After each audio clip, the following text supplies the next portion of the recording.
Los sistemas de seguridad con los que hoy en día se equipan los vehículos han supuesto grandes avances en la seguridad de los ocupantes y han contribuido a salvar muchas vidas y evitar lesiones. Ahora bien, de su buen uso depende en gran medida su efectividad. Vamos a describir los principales equipamientos de seguridad y un pequeño apunte sobre su funcionamiento. Para empezar, vamos a clasificarlos en dos grandes grupos. Por un lado están los elementos de seguridad activa y por otro lado los elementos de seguridad pasiva. Son elementos de seguridad activa aquellos cuya función es la de evitar los accidentes y no son papá y mamá diciendo cuidado. Como ya dijimos, su fiabilidad depende en gran medida de su buen uso y además no son infalibles, no suponen un cheque en blanco que tú puedas gastar en lo que quieras. Tienen sus limitaciones. Su misión es la de iluminar la vía y hacernos más visibles. El alumbrado está presente en los vehículos casi desde su nacimiento, aunque desde entonces han sufrido importantes evoluciones tecnológicas. Aunque los sistemas más convencionales siguen utilizando lámparas halógenas, hay algunos vehículos que incorporan lámparas de xenón, que proporcionan un potente haz luminoso de color blanco y azulado que contribuyen a mejorar la visibilidad y a reducir la fatiga ocular del conductor. Otra de las últimas incorporaciones ha sido la de las luces adaptativas. Se trata de un dispositivo que orienta la luz allí donde es más necesaria, teniendo para ello en cuenta la posición del volante. Este sistema mejora la iluminación en situaciones como curvas y cruces. Está más que demostrado que un vehículo iluminado se ve mucho mejor que otro que no lo está. Por esta razón, los vehículos incluyen un sistema de iluminación que se conecta automáticamente cuando arrancamos el motor. Se trata de las luces diurnas. Generalmente son luces de tipo LED de bajo consumo. Estas se sitúan en la parte delantera de nuestro vehículo. Básicamente se trataría de mantener limpias las tulipas y faros y vigilar que no presenten grietas o roturas por donde nos pueda entrar el agua y estropear el sistema. Durante la marcha mantenerlos bien regulados para evitar deslumbramientos, ya que el hecho de llevar mercancía o pasajeros puede hacer que éstas suban o bajen. Para evitar esto, los vehículos disponen de un sistema de regulación del alumbrado, generalmente situado en el interior del vehículo. Su finalidad es la de servir de unión entre el vehículo y el suelo, guiar el vehículo y soportar el peso de este. Por esta razón son una de las piezas clave de seguridad de nuestro vehículo. Da igual qué sistemas de seguridad tengamos, ESP, ABS, ISR, UPE, EUPS, MRV, da igual. Si tenemos las ruedas en mal estado no vale de nada. Se componen básicamente de una pieza metálica llamada llanta y otra fabricada en caucho llamada neumático. En el neumático podemos distinguir varias partes. Banda de rodadura, la superficie que está en contacto con el suelo. Los hombros. Hombros es el borde exterior de la banda de rodadura. Los flancos son las paredes laterales del neumático. El talón, borde interior que fija la cubierta a la llanta. Según la forma en que el neumático retiene el aire, podemos distinguir dos tipos: los neumáticos con cámara y los neumáticos sin cámara.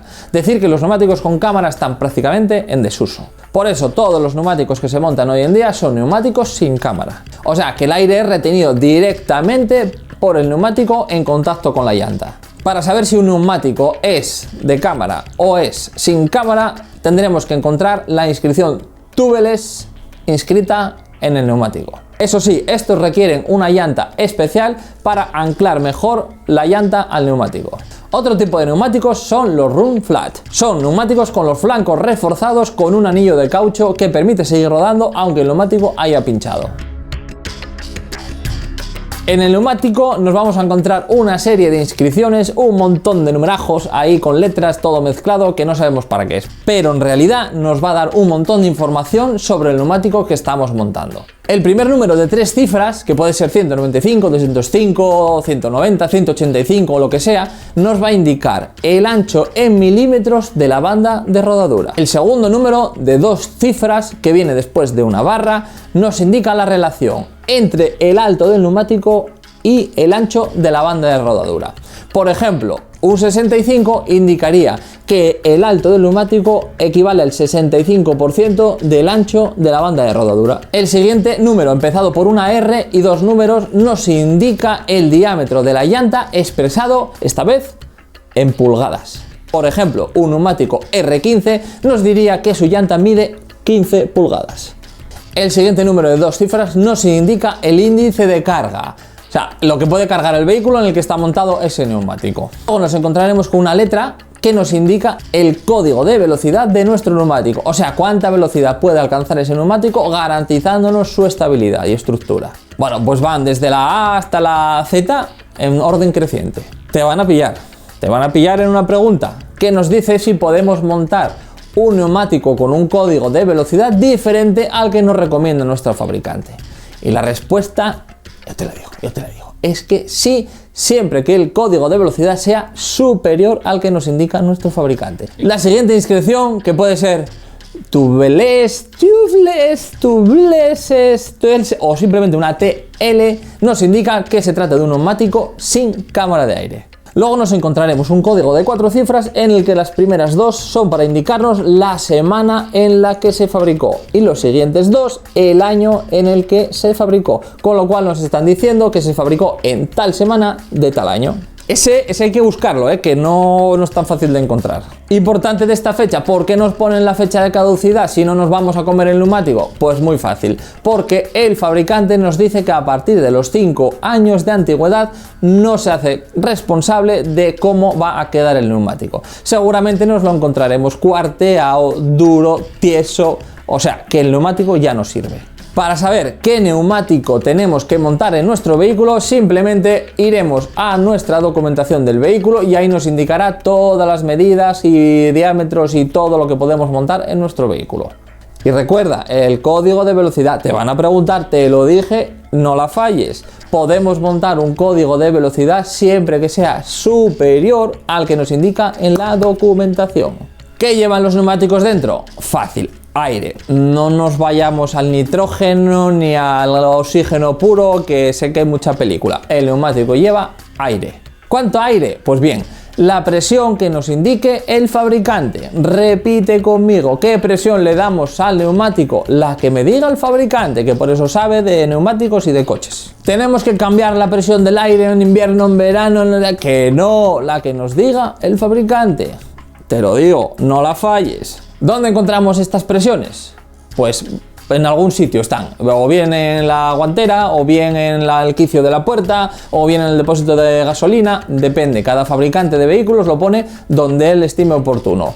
Ahí nos encontraremos la presión que nos indica el fabricante del vehículo para los neumáticos que montemos. Pregunto otra vez, por si no te quedó claro, ¿qué presión le damos a los neumáticos de nuestro vehículo? La que indique el fabricante, que es el que sabe de eso. Y no la modifiques, que no. Ahora bien, que dices que la quieres modificar, ¿qué pasa cuando modificas la presión del neumático? Bueno, pues si le metemos más presión de la indicada por el fabricante, que no queremos hacerle caso, nuestro neumático se va a gastar mucho más por el centro, porque va a adquirir esta forma. ¿Que me parece que tiene demasiado y quiero bajarle la presión? Pues el neumático va a adquirir esta otra y se va a gastar más por los laterales. Voy a tener un desgaste en ambos casos irregular. Además, un neumático con poco aire consume mucho combustible y si no, haz una cosa que te voy a decir. Coge un carretillo, llénalo de tierra, deshínchale la rueda y prueba a empujarlo. Y además, aumentamos mucho el riesgo de reventón. Que al final nos acaba reventando la rueda porque no hicimos caso nada a lo que estoy diciéndote. Bueno, pues como experiencia ya vale. Ahora bien, si nos pasa esto, deberemos agarrar el volante con mucha firmeza, ya que eso va a vibrar más que la Enterprise alcanzando la velocidad de la luz, y tenemos que ir frenando poco a poco, no se te ocurra pisar el freno a fondo, y desviándonos todo lo posible para apartarnos de la carretera. ¿Los neumáticos son eternos? ¡No! Los materiales del neumático se van degradando y se van desgastando, como todo en la vida, vamos. Por lo tanto, debemos tener en cuenta que llegado el momento tendremos que despedirlos con honores por haber cumplido perfectamente su función. Y procederemos a montar un juego nuevo. Puede ser que nos hayan caducado por la fecha esa que te dije yo que tenían, entonces los sustituiremos por unos nuevos. Ojo con las ofertas de neumáticos, te lo digo. Cuando veamos una oferta escandalosa de neumáticos, mírale la fecha de fabricación, que igual le queda un suspiro. por desgaste. Los neumáticos se sustituyen también por desgaste. Debido al uso se van gastando, dependiendo por qué carreteras circulemos y a qué velocidad lo hagamos, se irán desgastando más o menos. Generalmente lo que se desgasta es la banda de rodadura, o sea, el dibujo que trae en el neumático. Ese dibujo no es por capricho, porque quede bien. Tiene la misión de evacuar el agua en caso de lluvia. Esos canales va saliendo el agua. En cuanto no hay dibujo, no se evacúa el agua y aumentamos el riesgo de aquaplaning. ¿Que cuando lo cambiamos? Pues muy fácil. La ley nos obliga a circular con un neumático cuya profundidad sea superior o igual a 1,6 milímetros. Lo podemos medir en las ranuras principales del neumático. Ojo, pregunta de test. ¿Cuál es la profundidad mínima del dibujo de un neumático? 1,6 milímetros. Por pinchazo o reventón. En este caso procederemos a sustituir el neumático o bien repararlo dependiendo del tamaño del pinchazo o del reventón. En caso de pinchazo deberemos sustituir la rueda por la rueda de repuesto. ¿Cuál es la presión que debe llevar la rueda de repuesto? Pues la rueda de repuesto llevará la presión la más alta indicada por el fabricante. Repito, de todas las que nos indica el fabricante, la más alta, por varias razones. Porque puede ir perdiendo el aire o bien porque no sabemos en qué condiciones vamos a circular, por eso le damos la presión máxima, pero ojo, de la que nos dice el fabricante. Si nuestra rueda de repuesto es una de uso temporal, deberemos estar muy pendientes y respetar las limitaciones de este tipo de repuestos. Generalmente es no circular más de 200 km ni superar los 80 km por hora. Es el mecanismo encargado de disminuir la velocidad de nuestro vehículo y mantenerlo detenido. O sea, evita accidentes porque si frenamos no chocamos. Este mecanismo, o sea, el freno debe ser un uso muy racional, ya que estos son muy susceptibles de sobrecalentamiento. Un sobrecalentamiento en las piezas móviles de nuestros frenos provocarán que pierdan totalmente su eficacia. Este efecto se llama, ojo, pregunta de examen, efecto fading. Por eso debemos evitar el uso abusivo del freno de servicio, que tenemos más, que yo te lo digo, tenemos más frenos. Por ejemplo, el freno motor. El freno motor consiste en circular en las marchas más cortas posibles para que el propio motor actúe como freno. Los engranajes de la transmisión van a actuar como freno. Se usa sobre todo en descensos prolongados, donde la propia gravedad haría que nuestro vehículo cogiese demasiada velocidad para frenarlo con el freno de servicio. Esto en vehículos de gran tonelaje ni te digo cómo lo tienen que tener controlado. Una vez que estamos deteniendo el vehículo, antes de detenerlo del todo, deberemos siempre pisar el pedal de embrague a fondo, ya que si no se produciría el calado del motor y perderíamos todas las ayudas al freno que tengamos. Un fallo en los frenos, no te digo las consecuencias que puede tener. O sea que atento al mantenimiento de este sistema. Simplemente consistiría en vigilar que el nivel de líquido de frenos esté siempre entre el máximo y el mínimo. Y sustituirlo en los plazos que nos indica ¿quién? ¿Quién? El fabricante. Vigilaremos también el estado de los conductos, o sea, los latiguillos por donde circula el líquido hidráulico, que no tengan roturas, fisuras ni estén cuarteados. Y ante cualquier anomalía, llévalo al taller. No te pongas tú a reparar, llévalo al taller. Si al final, por lo que sea, nos fallan los frenos durante la circulación, ¿qué hacemos? ¿Encomendarnos a cualquiera? Bueno, también, pero además sigue estas instrucciones. Trataremos de utilizar el freno motor, o sea, iremos metiendo marchas más cortas para que el propio motor actúe como freno. Y intercalaremos suavemente, ojo, digo suavemente, que se note aquí, que queda grabado, que digo suavemente el freno de mano. Muy poco a poco, combinándolo con la reducción de marchas. Y así, pues conseguiremos detener el vehículo. ¿Que nos pilla en un descenso? Pues ahí ya la complicación es máxima. Intentaremos no llevar el coche a chocar contra un objeto fijo. Si disponemos de una valla quitamiedos, las que llamamos quitamiedos, procuraremos ir rozando con él. Ya sé que se raya, pero mejor eso que chocar. Pero que esto con un buen mantenimiento no tiene por qué pasar. Aquí entramos en los sistemas electrónicos de ayuda, muy importantes y súper efectivos. También llamado en español sistema antibloqueo de frenos. Cuando tenemos que frenar de manera muy intensa, o sea, pedal a fondo y a ras, generalmente si no disponemos de este sistema, las pastillas van a bloquear el disco de freno y la rueda va a dejar de rodar, con lo cual empezará a deslizarse. Una rueda que se desliza es imposible que dirija nuestro vehículo, ya que da igual en qué posición la pongamos, la rueda continuará deslizando.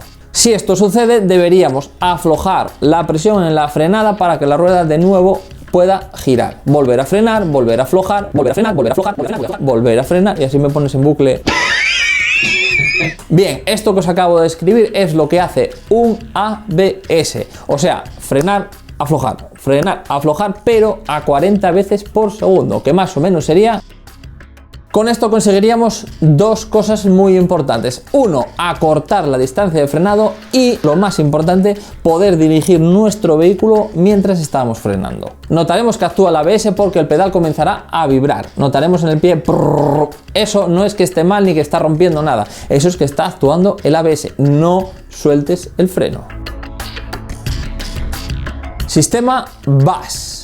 O sistema de ayuda a la frenada de emergencia. Ante una frenada de emergencia, los ingenieros comprobaron que no aplicamos la presión correcta al freno. ¿Por qué? Pues no lo sé, está en nuestra naturaleza, no lo sé. Bien, pero esto es así, o sea, no frenamos lo suficiente, con lo cual alargamos la distancia de frenado. Entonces los ingenieros decidieron poner un sistema que aplique esa fuerza por nosotros. El sistema detecta que estamos frenando de emergencia por el tiempo que tardamos en soltar el acelerador y pisar el freno. Si este tiempo es muy corto, muy breve, el sistema interpreta que estamos frenando con emergencia y entonces él aplica la frenada que tú no aplicaste. Programa electrónico de estabilidad. Sin entrar en muchos detalles, es un sistema que mediante unos sensores calcula la trayectoria ideal del vehículo y la que está en realidad ocurriendo. Y cuando estas difieren, aplicando los sistemas de frenado en una u otra rueda, la corrige. Es el mecanismo que se encarga de que las ruedas estén en contacto permanente con la carretera. Básicamente lo compone un muelle que va unido a la rueda y a la carrocería y absorbe las irregularidades del terreno comprimiéndose o expandiéndose.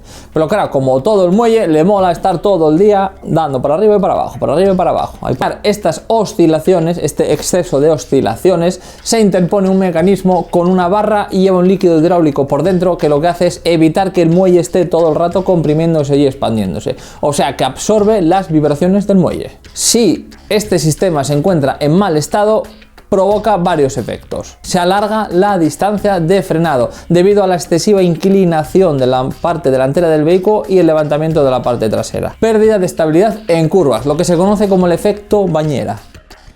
Un aumento de la fatiga del conductor por volverse la conducción mucho más incómoda. Y, atención, pregunta de examen, la oscilación excesiva de la parte delantera del vehículo puede provocar que incluso la luz de cruce provoque deslumbramientos. Es el sistema que nos permite controlar en todo momento la trayectoria de nuestro vehículo. Hoy en día la fuerza del conductor en el volante es sustituida por un compresor, lo que conocemos como dirección asistida, que lo que hace es disminuir el esfuerzo que ha de hacer el conductor a la hora de girar el volante. Un avance superior en la dirección asistida es la dirección asistida progresiva, que consiste en un mecanismo que a altas velocidades endurece la dirección y a bajas velocidades ablanda la dirección.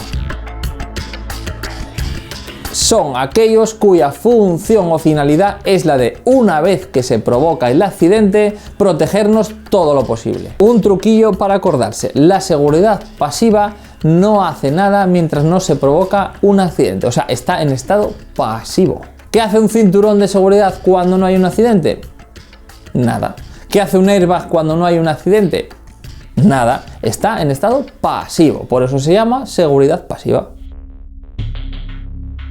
Cuando impactamos contra un objeto inmóvil, este objeto inmóvil nos devuelve la misma fuerza que estamos haciéndole nosotros. Esa energía la absorbería tanto el vehículo como los ocupantes del mismo. Por eso la misión de la carrocería es absorber la mayor parte de esa energía deformándose para evitar que nos llegue a nosotros. Los ingenieros estudiaron la manera de deformarse esa carrocería para que los ocupantes sufran los mínimos daños posibles, formando una especie de burbuja de seguridad llamado habitáculo de seguridad que debe permanecer lo más indeformable posible.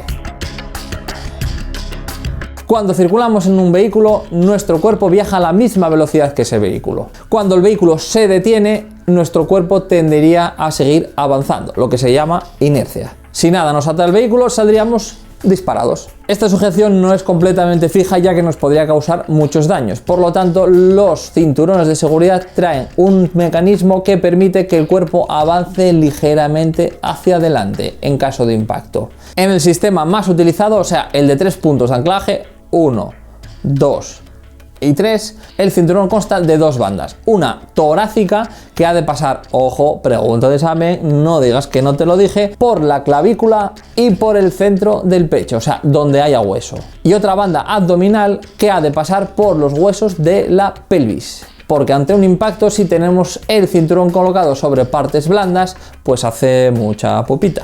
Hay que evitar ponerlo encima de prendas voluminosas, ya que un abrigo muy voluminoso crearía demasiada distancia entre nuestro cuerpo y el cinturón, provocando que esa holgura aumente el desplazamiento hacia adelante. Está prohibido el uso de cualquier tipo de pinzas de sujeción del cinturón para que éste quede flojo. Hay que ser...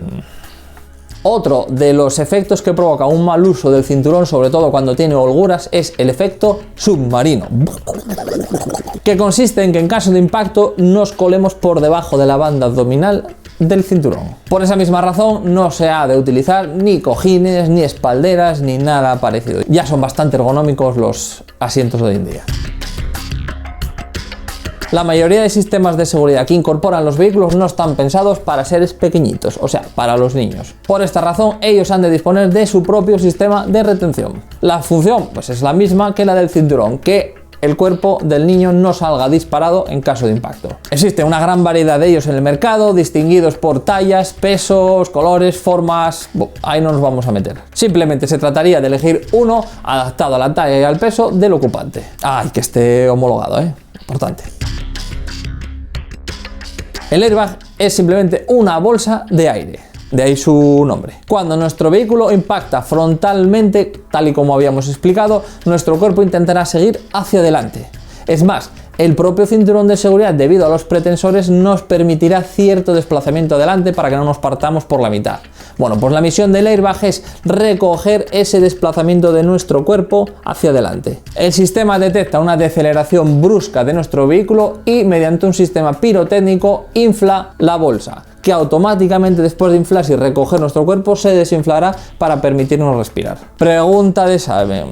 Te lo voy a decir para que no la falles. El airbag es un sistema complementario al cinturón. El airbag sin el cinturón no vale de nada. Existen un montón de sistemas de airbag. Está el frontal de acompañante, el de techo, el de cortinilla, el de las rodillas, los laterales. Hay un montón de ellos. El reposacabezas, como su propio nombre indica, no es para reposar la cabeza. En un impacto frontal, nuestra cabeza se desplaza hacia adelante y cuando el cinturón hace su función, la cabeza vuelve hacia atrás.